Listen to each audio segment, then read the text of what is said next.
If you don't belong here, then get out! She wasn't looking for a miracle, just a roof over her head and a job that paid enough to survive. What she found instead was a mansion cloaked in silence, owned by a man whose name once made headlines and whose heart had long since turned to stone. No one stayed in that house. Every caretaker before her left within days. Some said it was haunted. Others whispered about a girl who vanished and a woman who died without saying goodbye. But she stayed, and slowly the house began to speak, to creak, to hum, to remember. Why did Mr. Harrow always set 2 plates at dinner? Why was a door in the west wing permanently locked? And why did a music box start playing in the dead of night, even when it hadn't been wound? Inside this mansion lay more than just grief. There were secrets buried in velvet, echoes of a child's laughter, and a man whose guilt ran deeper than the silence between them. This is a story about healing, about the ghosts we carry, and about one woman who took the job no one wanted only to discover. The best days of her life were waiting behind a door that was never meant to open. Rain lashes the iron gate, a steady percussion against rusted metal and vine-entwined bars. Beyond it, the mansion looms in twilight. Silence sits windows cold and blind, its chimneys long since dead. The kind of house people whisper about but never approach, except her. She stands alone in the downpour, soaked from head to toe. Her coat clings to her skin, hair matted to her forehead. In her hand, a crumpled note with an address written in delicate cursive, now bleeding into her palm. It reads simply, "Caretaker position, room provided, apply in person." The bell doesn't work. Of course it doesn't. She presses it once, then again, before rapping her knuckles on the gate itself. The sound disappears into the wet hush of the estate. No answer, no movement, but she waits. A dog barks somewhere in the distance, quick, anxious. Then a motorized click. The gate stirs with a groan, then creaks inward, just enough for one person to slip through. She does. The gravel path is half swallowed by moss. Her shoes leave prints in the mud as she walks slowly toward the front doors, where 2 brass lion heads flank the entrance size, dulled with age, their open mouths forever snarling. She reaches for the knocker, hesitates. The door opens before she touches it. An elderly woman stands there, short and severe. No smile, no words, just a nod that feels more like a warning than a welcome. She steps aside, allowing the girl to pass. Inside, everything smells of cedar, polish, and something older grief, maybe. The foyer is cavernous. A grand staircase curves to the 2nd floor. A portrait of a man with pale blue eyes and a stiff collar watches her from above the landing. The man looks familiar. His face matches a yellowed newspaper clipping she saw online weeks ago. Reclusive billionaire Richard Harrow, widowed after tragic accident. He's the reason she's here. The woman speaks, finally. You'll address him as Mr. Harrow. You'll not ask about his wife, and you'll stay out of the West Wing. Understood, she whispers, unsure if her voice even reaches. She's led to a small bedroom tucked behind the kitchen, its window facing the garden, which now churns with wind and rain. There's a bed, a wardrobe, and a single lamp, nothing else. On the nightstand, a fresh bar of soap and a folded note. You begin tomorrow. Breakfast at 6. Silence is a kindness. R.H. She reads it twice. As she changes into dry clothes, she listens to the house breathe. Pipes whisper in the walls. A grandfather clock ticks somewhere out of sight, and above her somewhere on the second floor a door shuts gently but firmly. She lies awake that night, watching the rain crawl down the window pane. The mansion is still watching her. Just before she falls asleep, she swears she hears piano keys, one note, a minor chord, then nothing. She doesn't sleep well. At dawn, the mansion glows cold and gray. Fog presses against the windows, softening the sharp lines of the garden and drowning the hedges in silence. She dresses quickly, tying her hair back with trembling fingers, and steps into the kitchen as the grandfather clock chimes 6.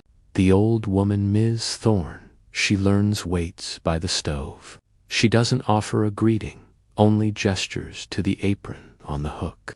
A menu lies on the counter, handwritten in ink. Breakfast, poached eggs, toasted brioche, tea, fruit compote. For Mr. Harrow, Thorne mutters. He eats alone. You'll place the tray outside the dining room at precisely 6:30. There's no mention of breakfast for herself.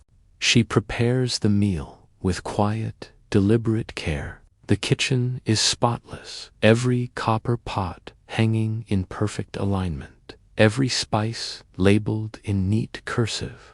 The house may be worn, but this space still pulses with precision.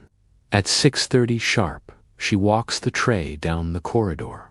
The dining room door is closed. She sets the tray down gently on the velvet runner outside it, adjusts the silverware once, then turns away. But before she steps back, the door creaks open. He's there.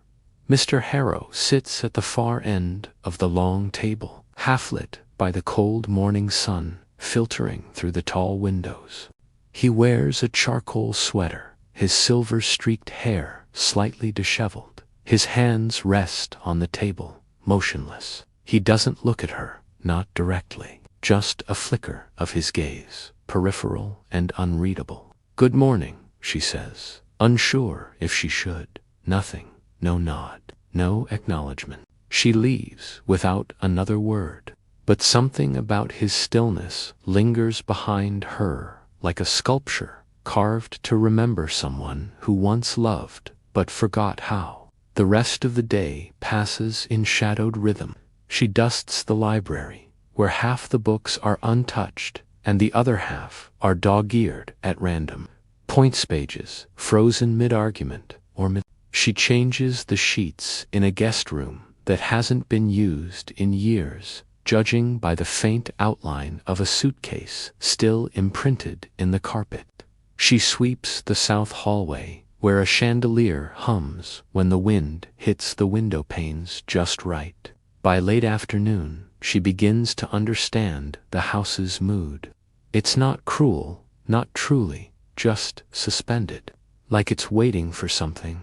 That evening, she prepares dinner: roasted chicken, haricots verts, red wine juice. Again, she places the tray outside the dining room, again, at the correct time. But this time, the door is already open. The table remains set for one, yet 2 candles flicker, 2 glasses of wine are poured, 2 chairs pulled out.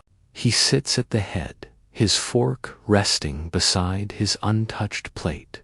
A second plate waits across from him. She hesitates, steps back, but his eyes meet hers only for a second. Then he speaks. "Thank you," he says softly, voice hoarse from disuse. It's the only thing he says all night. She retreats, heart hammering louder than her footsteps, the image of that untouched dinner for 2 carved into her mind.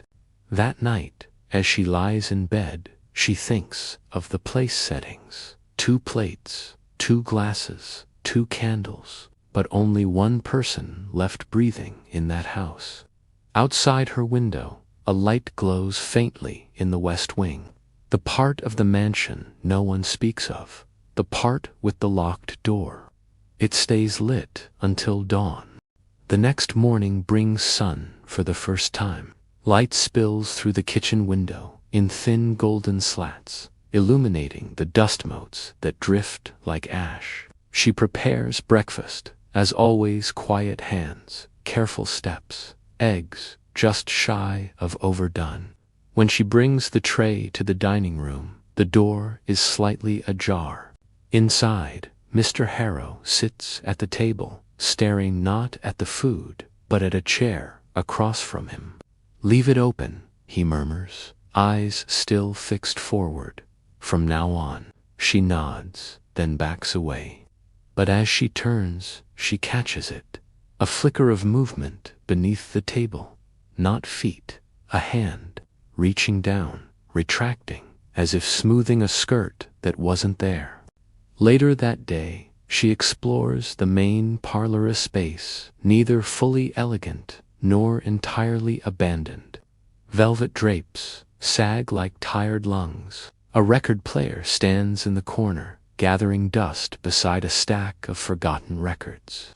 On the mantel above the fireplace, a silver-framed photo sits tilted. She straightens it. Two people smile at the camera. Mr. Harrow, younger and lighter in the eyes, and a woman beside him, tall, dark-haired, elegant, her head resting gently against his shoulder.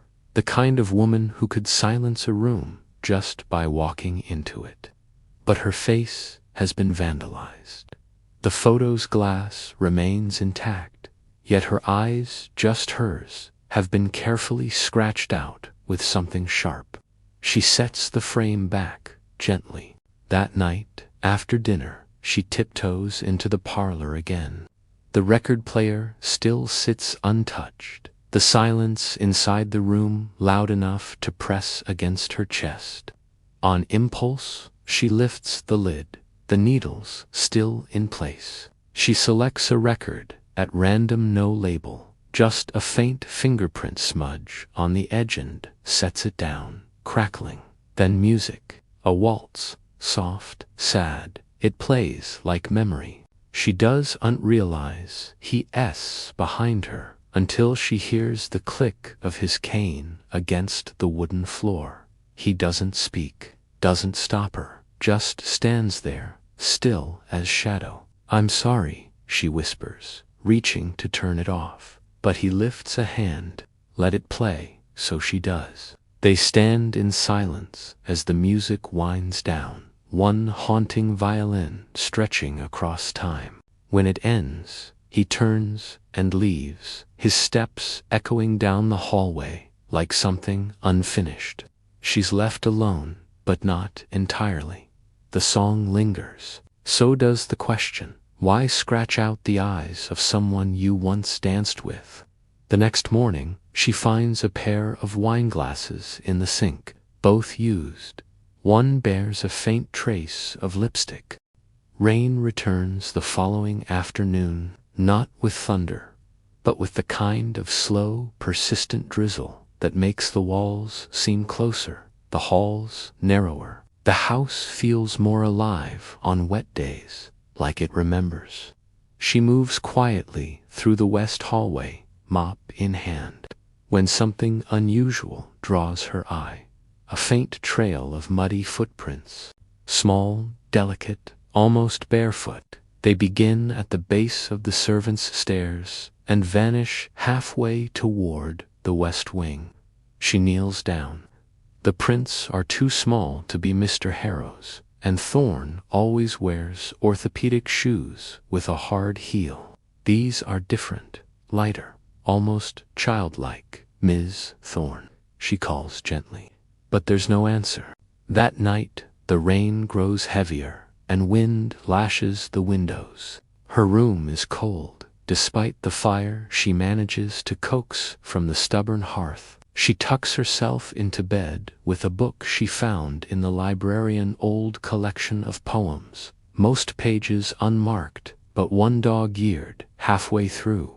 There, scribbled in the margin, beside a verse on longing, are the words, "The room stays locked, but the grief still walks." She reads the line again. The wind howls louder, and the lamps flicker. She tries to sleep, but can't. The floor above her creaks slow, measured steps, then silence, then a note, a single piano key, drawn by something she can't name. She wraps herself in a shawl and leaves her room, moving barefoot down the hall and up the grand staircase. The air grows colder with each step. At the top, she turns toward the west wing.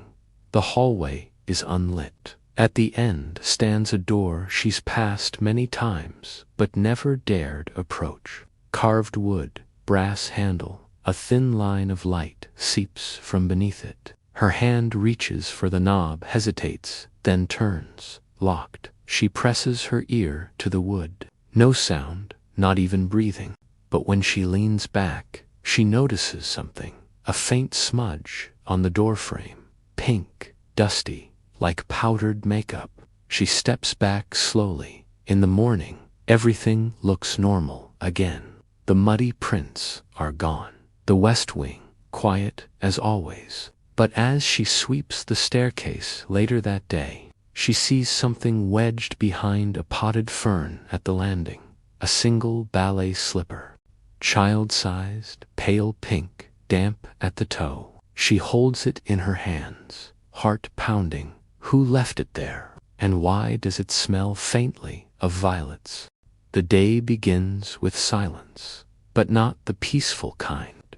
It's the silence of breath being held, of doors refusing to creak, of clocks ticking too loud in the stillness. At breakfast, Mr. Harrow doesn't touch his food. He simply sits there, eyes vacant, fingers lightly grazing the edge of the porcelain plate. She watches from the hallway, just beyond the door he insisted remain open. He doesn't see her, or maybe he does and chooses not to react. Only when Ms. Thorne clears her throat from behind does she move, startled. That afternoon, while cleaning the upstairs linen closet, she finds something behind the towels, tucked carefully, purposefully, like someone meant to return. It's a photograph. 3 people stand in it, caught mid-laughter on what looks like a summer afternoon. Mr. Harrow is younger, arms loosely around the waist of the dark-haired woman from the earlier portrait, and between them stands a girl, maybe 7 years old. Ballet shoes, smudged knees, a ribbon in her hair. On the back of the photo, written in faded ink, "To Daddy, the best audience in the world." She stares at the image, then folds it back into the towel stack, uncertain if she should even know it exists. Later that evening, while passing through the main hall, she notices the door to the music room is open. That room has never been open. She steps in, cautiously. The grand piano sits at the center, its lid closed, dust gathering in the curve like sleep. The air smells of old perfume, floral, but sharp. A single chair sits near the window, its cushion indented, as if someone had just stood from it. On the piano rests a jewelry box, small, lacquered, delicate. She lifts the lid. A ballerina twirls to a lullaby, barely audible, barely remembered. Beneath the ballerina, a lock of hair tied with ribbon, blonde, fine, fragile. She closes it gently. Then the scent hits her strong, close, unmistakably floral. She turns. The hallway is empty. But as she steps out, her eye catches something on the floor just beyond the doorframe. A faint scuff, pink powder, lipstick. No, not lipstick, rouge, the same shade as the smudge on the West Wing's doorframe. That night, she dreams of footsteps on polished wood, of a girl dancing alone in a room no one visits, twirling faster and faster until her face becomes a blur. When she wakes, the box is gone. So is the photo in the linen closet. She searches, half believing it might all be in her head, but finds only a fresh item on her housekeeping list the next morning. Polish the west hallway mirrors. She didn't write that. Neither did Ms. Thorne. The west hallway stretches long and narrow, its floor creaking beneath her careful steps. She carries a cloth and a bottle of lemon-scented polish, the same kind Thorne insists they use on all the antique frames. But today, the citrus smell seems too bright, too artificial for this part of the house. There are 5 mirrors along this hallway, all identical, all mounted opposite shuttered windows. Their gold frames are dulled with time, their glass warped just slightly at the edges enough to make reflections feel not quite right. She begins with the first, wipes gently in circles. Her own reflection stares back, pale and tired, hair pulled tight, eyes searching, nothing out of place. But at the second mirror, she stops. There just behind her shoulders, a figure. She spins. No one. She checks again. Nothing. The hallway is empty. Back to the mirror. Her reflection. Alone now, she swallows and moves on. The third mirror is cracked in the corner. A spiderweb fissure that interrupts the image just enough to suggest a split in time.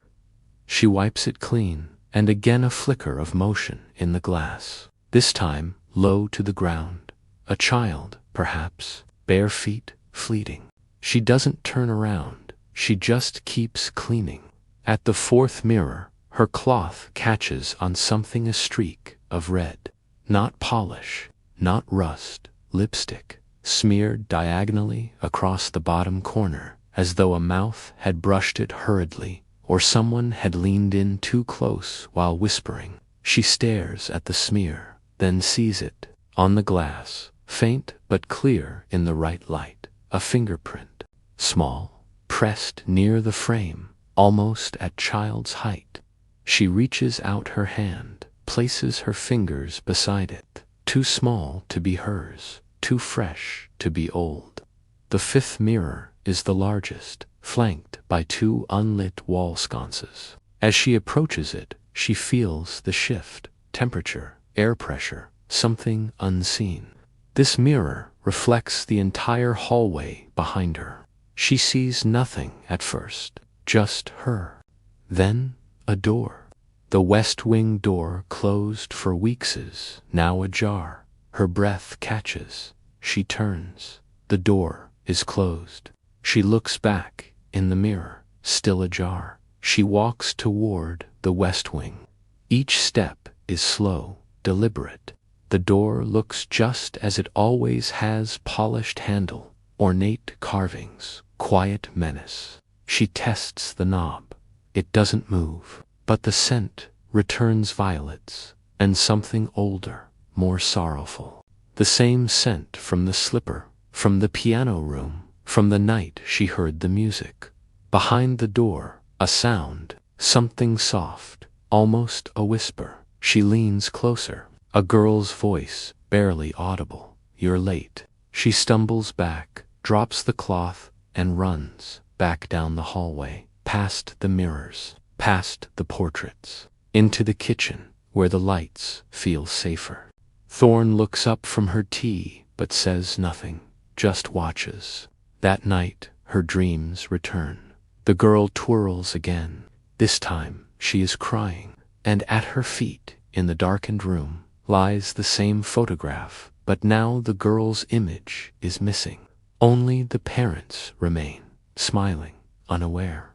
The next morning begins with fog, so thick it clings to the windows like breath. She wakes, feeling as though something inside her has shifted, though she cannot name what.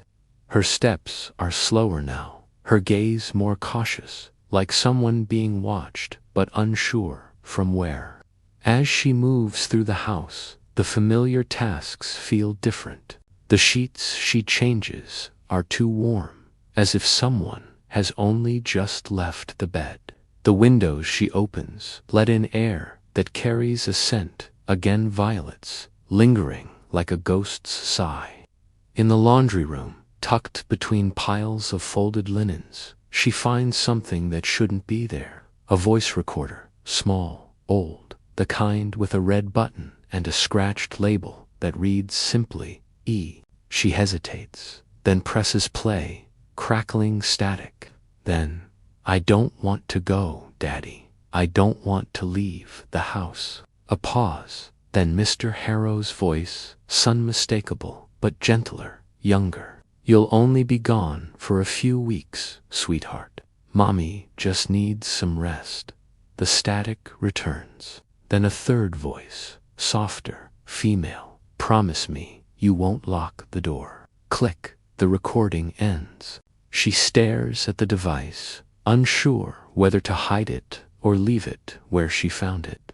In the end, she slips it into her apron pocket. She doesn't tell Ms. Thorne, doesn't ask about the initials. That evening, the house dims early. Storm clouds gather. The candles are lit earlier than usual. The shadows stretch long. As she walks past the study, something draws her eye. A stack of books on the floor, toppled over.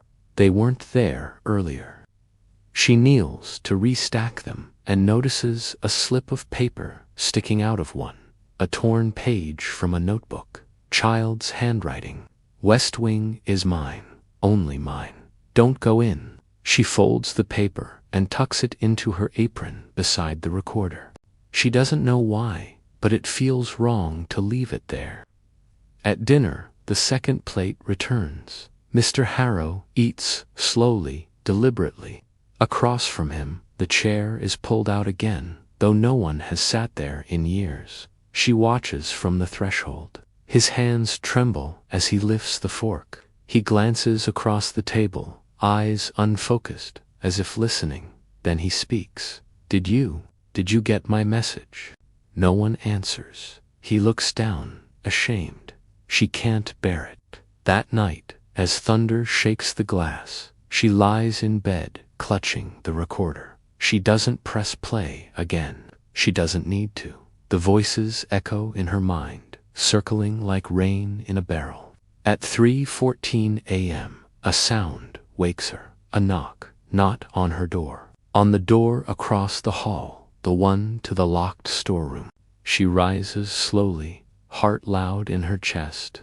When she opens her door, the hall is empty, except for the recorder, now placed gently outside her room, its red light blinking. Someone wants her to listen again.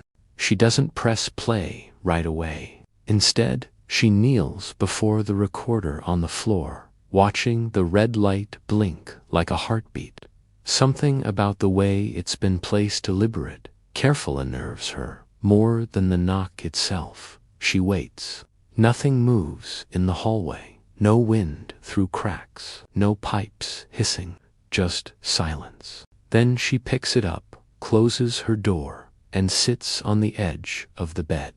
With trembling fingers, she presses play, static. Then footsteps, small, bare, pattering across wood. Then a voice. The girls. He locked the door again. Pause. I think he forgot I'm in here. She exhales, trembling. A sound like something scraping wood follows nails against a wall.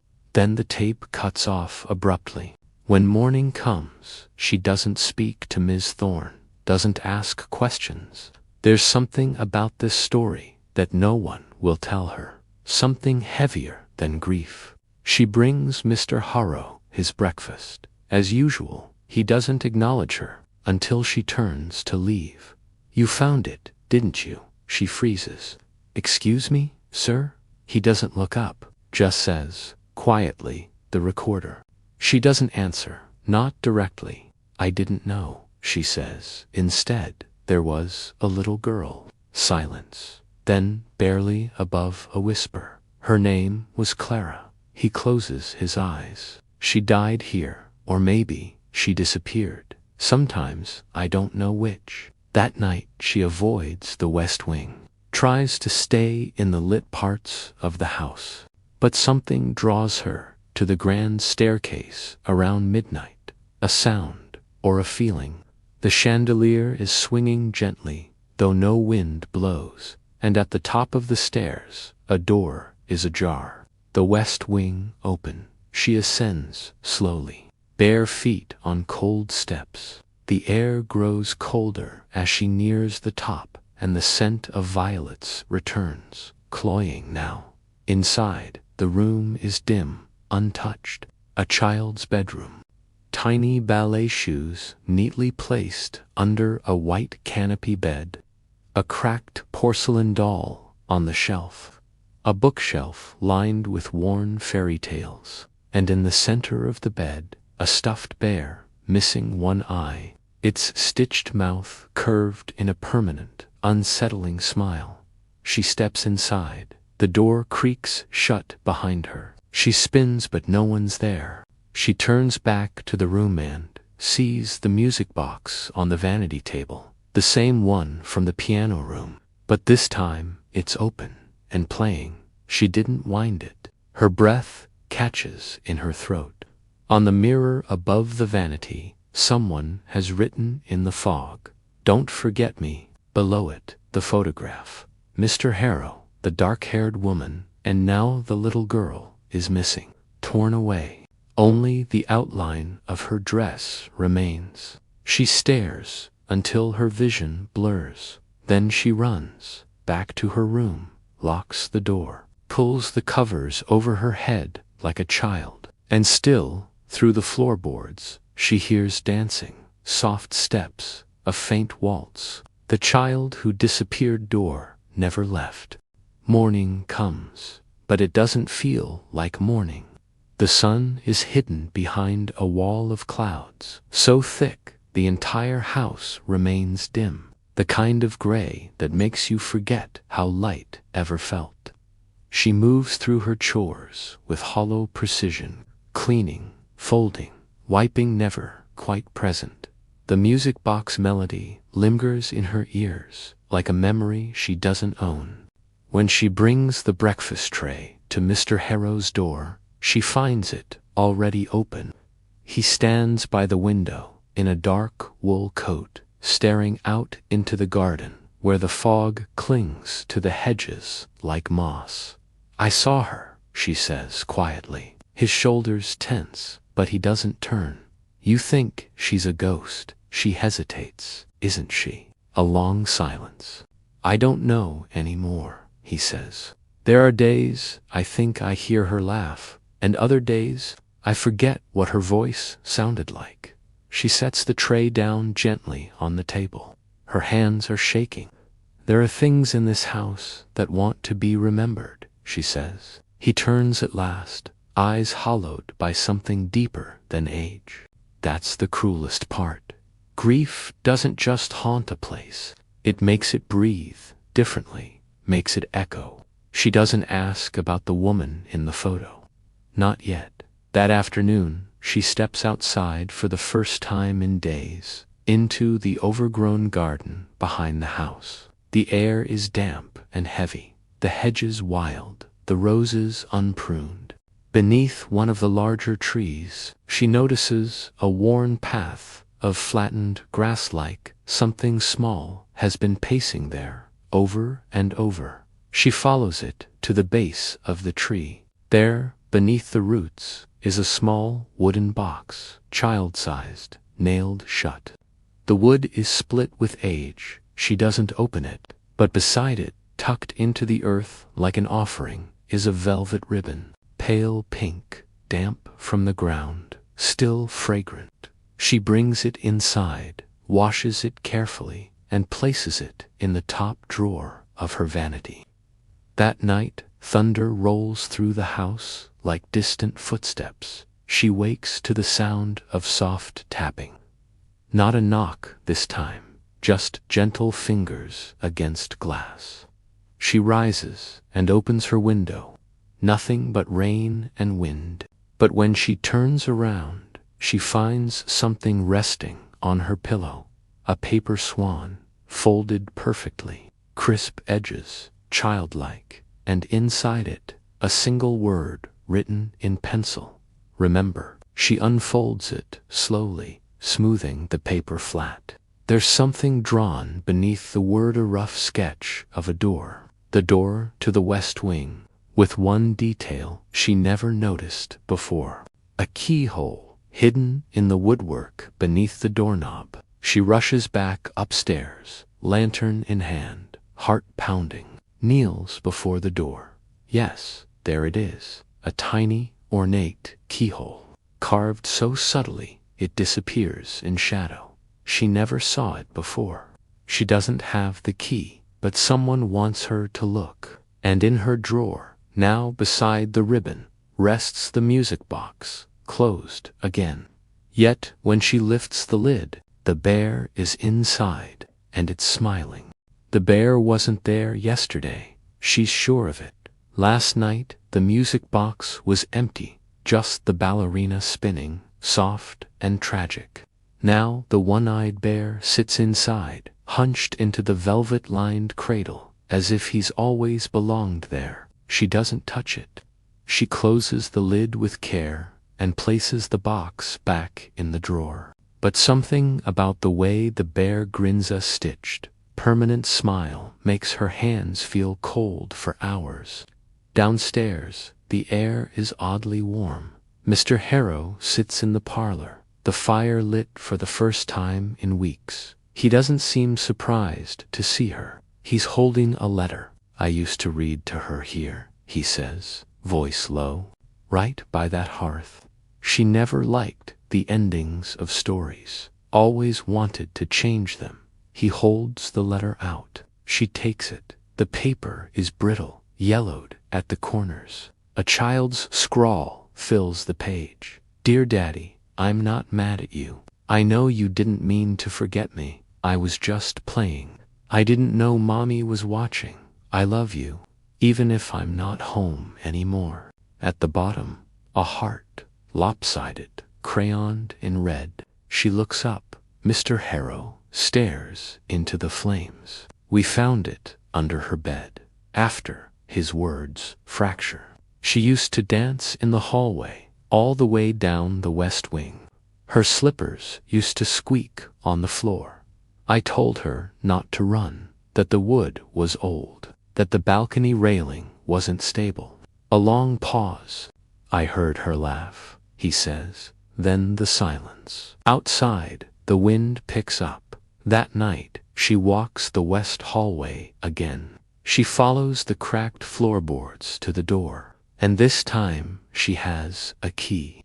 It was inside the velvet lining of the music box, tucked beneath the bare, tiny brass, cold. She inserts it into the keyhole beneath the knob. It fits. The lock clicks. The door opens. The room beyond is not like the others. It isn't grand. It isn't cold. It's small, warm. A child's reading nook in the corner. Curtains that sway though the windows are closed. A bed with sheets still wrinkled as if a child has just risen. And on the desk, a jewelry box identical to the one she already has. Except this one is wound. And playing, the lullaby returns, fuller now. A melody of sadness stitched with memory. On the desk beside the box, a single note. "You remembered." She touches the paper gently. Behind her, the curtains shift. In the mirror above the desk, for just a moment, she sees herself and someone standing behind her. A little girl, blonde, smiling faintly. But when she turns, no one. Only the bear, seated on the bed, its stitched mouth still curved. The girl had no voice in life. But now she whispers in symbols, ribbons, drawings, lullabies, and somewhere in the house, a father waits, still holding the guilt that grief refuses to let go. She sits in the room, letting the music play until it winds down, note by note, like breath leaving a sleeping child. Then she rises, locks the door behind her. She keeps the key, not to open it again, but to remember. The days shift after that. Something in the house exhales. Not relief, exactly, but acknowledgement. The air no longer clings to her skin with the weight of unspoken sorrow. The mirrors no longer reflect flickers. The west hallway feels less like a wound. Still, she doesn't speak of the key, or the room, or the little girl she saw in the mirror. Mr. Harrow doesn't ask, but a change settles in him, too. He begins to eat his meals, not just sit before them. He reads again, often in the parlor, spectacles low on his nose, firelight warming his profile. Once, she even sees him laugh quietly at something in the book, though. The sound startles him more than anyone else, and he starts to speak. Little things. Thank you for the tea. You've polished the banister. Even once. You remind me of someone. She doesn't ask who. One morning, she finds a new note slipped under her door. Please set 2 places for dinner tonight. No wine, R.H. She prepares carefully. The dining room glows with candlelight. The silver gleams. She chooses lavender sprigs for the napkins, though she doesn't know why. Something about the scent. At 7 sharp, he arrives. He walks slowly, but taller than before. No cane. She watches from the hall, half hidden, as he sits not at the head of the table, but off to the side, across from the second plate. He bows his head, not in prayer, but in pause. When he lifts it again, his eyes are wet. Good evening, he says aloud, to no one visible. A moment of silence. Then he lifts his fork. She steps back into shadow, letting the quiet return. Later that evening, as she gathers the dishes, she notices something small on the edge of the plate across from him. A violet ribbon. She doesn't ask. She tucks it gently into her apron. The next day, while dusting the library, she opens a drawer and finds a locked wooden box she's never seen before. Heavy, carved. There's no keyhole, only a name etched in delicate script, Elise. She takes it to Mr. Harrow. He doesn't speak as she offers it. He opens it slowly. Inside, photographs, dozens, a life in pieces, smiles at the beach, ballet recitals, Sunday picnics. The girl, younger than in the other photos, Elise, holding her daughter, laughing. He lifts one photo and stares for a long time. Then he says she used to sing to her every night, even when she was sick. He places the photo back and closes the lid, then looks at her. I wasn't cruel, he says, just shattered. I know, she says gently. He nods. And in that moment, something repairs, not everything, but enough. That night, she returns to the West Wing room one last time. She brings the bear, places it carefully on the bed. She doesn't light the lamp. She doesn't open the music box. She just stands there a moment, listening. The wind moves through the shutters, and in that hush, she hears it again. A whisper, thank you, then silence, and the sound of the music box winding down, though no one has touched it. The house is quieter now, but not empty. The kind of quiet that comes after a long-held breath is finally released. No more footsteps at night, no more faint piano notes, just the hum of the grandfather clock, the soft clink of china, the occasional chirp of a bird brave enough to rest on the windowsill. Still, the changes are delicate, barely spoken. She finds herself walking the halls without fear. The mirrors reflect only what they should. The West Wing door remains closed, and she no longer carries the key in her pocket. She's placed it in the drawer beside the ribbon and the folded letter. One evening, after dinner, Mr. Harrow beckons her into the parlor. He gestures to a tray of tea, already poured 2 cups, one for him, one for her. He nods for her to sit. I never asked your name, he says, softly. Emma, she replies. He repeats it, trying it out like a new word. Emma. They sip in silence for a while. The fire crackles.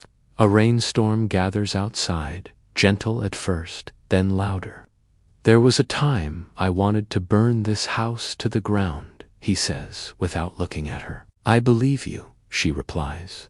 He smiles faintly, but she loved it. The garden, the wisteria vines. Clara used to chase butterflies through the hedges. Elise planted a rose for every year we were married. Emma listens. They both died here, he says. She looks at him sharply. Elise, he continues, voice nearly breaking. Cancer. Months after Clara's fall. I think she never forgave me. I couldn't forgive myself. You were grieving, Emma says gently. No, I was disappearing. The storm swells, rattling the windows. He leans back in his chair, and then you arrived. She looks away, unsure what to say. He reaches into the side table and pulls out a folded envelope, sealed, but never posted. Her last letter, he says. To me. I found it in her drawer a year after she died. Couldn't open it. He places it on the table between them. Will you? He asks. Emma hesitates, then nods. She lifts the flap carefully, the paper so fragile it threatens to tear. Inside, a single sheet. Richard, if you're reading this, it means the silence has won again, and I am sorry for how far I fell into it. I wish we could held each other tighter through the grief instead of letting it pull us apart. Clara loved you. I loved you. And part of me believes this house still does too. If you ever hear her laugh again, don't be afraid. It's only memory finding its way back to you. Please, let the garden grow. Elise. Emma reads it twice, then folds it and hands it back. Mr. Harrow presses it to his chest, closes his eyes. When he opens them, something has softened. I'll need help, he says. With the roses. Emma smiles. I'm good with thorns. They both laugh quiet, careful laughter, but it's real. That night, she opens the drawer in her room and takes out the ribbon, the key, and the music box. She places them gently in a small wooden chest and locks it, not to hide the past, but to give it rest. Outside, the rain finally stops, and for the first time since she arrived, the moonlight filters through the curtains, soft and silver, touching everything with grace. The garden begins to bloom again. It doesn't happen all at once. First, it's just the lavender by the kitchen window, stubborn and pale. Then the wisteria clings back to the stone arches along the south wall. Slowly, the thorns give way to petals. The hedges shape themselves beneath Emma's hands, and the earth, once heavy with sorrow, yields. Each morning, she works with soil under her nails and sun on her back. Mr. Harrow joins her some days, though he mostly watches, sometimes with a rake in hand, sometimes with only a chair pulled to the edge of the lawn. Clara used to dig here, he tells her one afternoon, pointing to a patch beneath the rose trellis. She said she was searching for fairies. Emma smiles. Did she find any? She told me she did. He gazes across the garden, eyes distant but warm. She said they whispered secrets about the stars. The house breathes differently now. Sunlight lingers in the halls longer. Doors stay open. The west wing remains closed, but not locked. Emma doesn't need to return to it. It no longer calls. And yet, every now and then, when the air turns just the right shade of quiet, she hears soft footsteps upstairs, light as slippers on hard wooden. She simply smiles. Not everything needs to be explained. One evening, Emma finds a letter waiting on her pillow. Not handwritten, typed, Mr. Harrow's initials at the bottom. Emma, this house has never been kind, but I believe it is learning. Or maybe I am. Either way, it's better with you here. If you ever want to leave, I'll understand. But if you stay, the north wing is yours to use. I've cleared it. Let the garden grow. RH. She walks the north wing that night, unused since Elise's passing. The air is cooler there, the walls marked with faint traces of time-framed sketches, half-finished embroidery, books unopened for years. One room in particular catches her eye, a small studio, windows along one wall, shelves stacked with brushes, stretched canvases left untouched. In one corner, a child's easel, dried paint still crusted at the corners. Emma finds a sketch pinned to the corkboard, a family of 3 holding hands beneath a crooked sun. In the child's handwriting, "Our house forever." She stays there for a long time, watching the moonlight stretch across the floor. That weekend, she begins to repaint the walls. Soft cream, fresh. She fills a vase with flowers from the garden, places it in the center of the room. In the evenings, she and Mr. Harrow walked through the hedges together. He carries the gardening shears. She carries the stories. They talk not always about the past, sometimes about tomatoes or birds, or how the roses this year are a darker shade of red than he remembers. She never asks if he still hears Clara. She doesn't need to. Some things don't leave. They just grow quieter. On a quiet Sunday afternoon, she hears the music box one last time. She finds it on the piano, lid open, melody fading. Inside, the bear is gone, and in its place, nothing, just velvet, just peace. The summer deepens. The roses stretch taller. The lavender thickens into scent-heavy lines along the walkways. Bees hum between blossoms. At dusk, the light filters through the house in soft, golden slants, warming the floorboards, painting the walls in long shadows. Emma moves through her days with practiced grace. Morning tea, garden work, quiet conversations. Laundry hung to dry in the breeze. The rhythm is simple, almost sacred. A life made not from grand gestures, but from moments strung gently together. Mr. Harrow has changed too. He walks without his cane now, reads in the garden with his sleeves rolled up, shoes off, soles pressed into the warm earth, like he is trying to remember what it means to be alive. Some days he hums while pruning the wisteria. Once, Emma even catches him whistling an old tune, familiar, possibly the waltz. The west wing remains closed, not out of fear anymore, out of respect. On the last Saturday of July, Emma finds a wrapped package waiting for her on the windowsill of the music room. Inside, a book of poetry. Leather-bound, old, the same one she had borrowed once and left unfinished, tucked between the pages. A card, page 47. Your voice belongs in this house now. RH. She turns to page 47, a single poem, to the one who stayed. Even when the walls whispered, even when the wind mourned, even when the past refused to let go. You made a home out of silence. You planted love in ash. Emma presses the book to her chest. That evening, while dusting the second-floor landing, she pauses beside the grand portrait that once unnerved her Richard Harrow in his youth, stiff and remote. Now, she notices something else. The painting is different. Not the man. The frame. A second portrait now hangs beside it.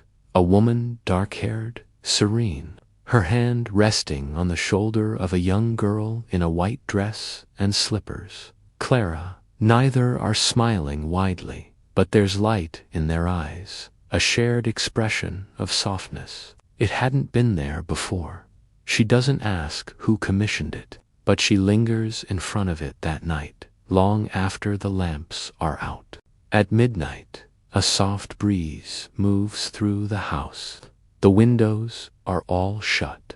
There is no storm, no creaking pipes, no unexplained footsteps, only the sound of crickets, only the gentle hush of a house that no longer weeps.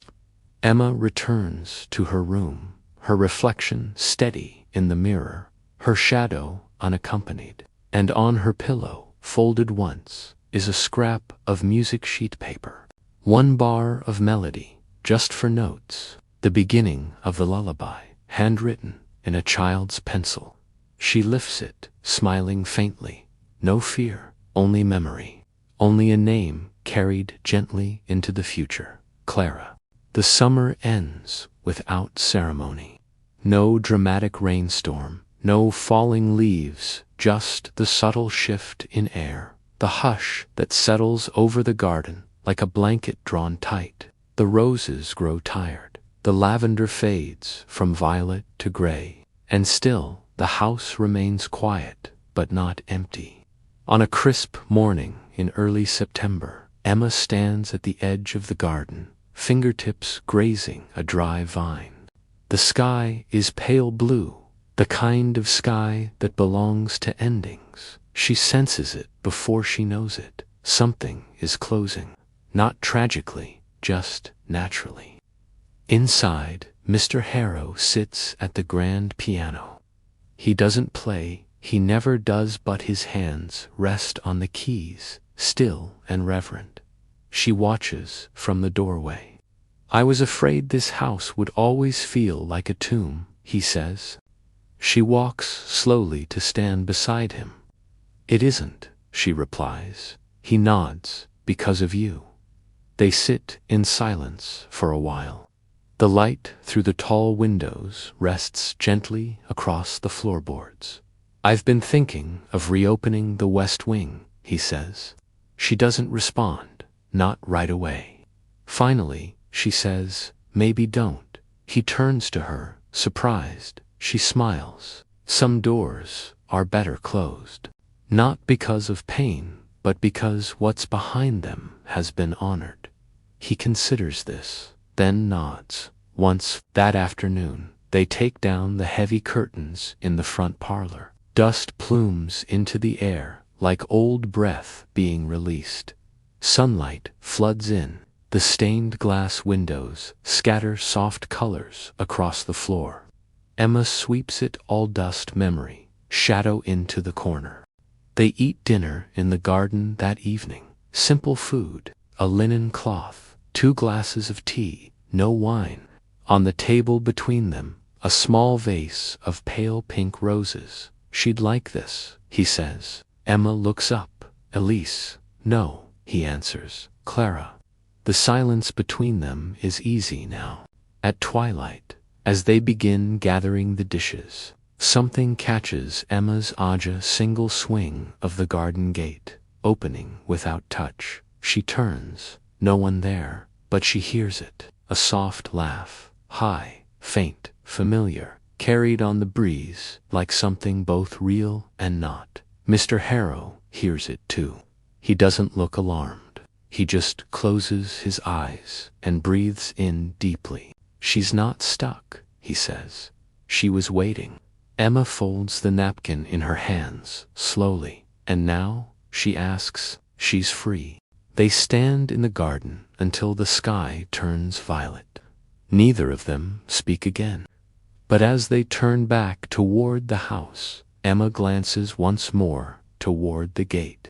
A pink ribbon hangs loosely on the latch. It flutters in the wind and stays. Later that night, she writes in her notebook, a habit she thought she'd left behind years ago. There are houses that break people, and there are people who teach houses how to heal. Maybe both are true. Maybe that's what happened here. She closes the book and places it on her windowsill. Below, the garden sleeps. Above, the stars appear one by one. She turns off the lamp. The last thing she sees before the room goes dark is the reflection in the glass. Just herself now, only herself, but more whole than when she arrived. If this moved you, consider subscribing. More stories are coming.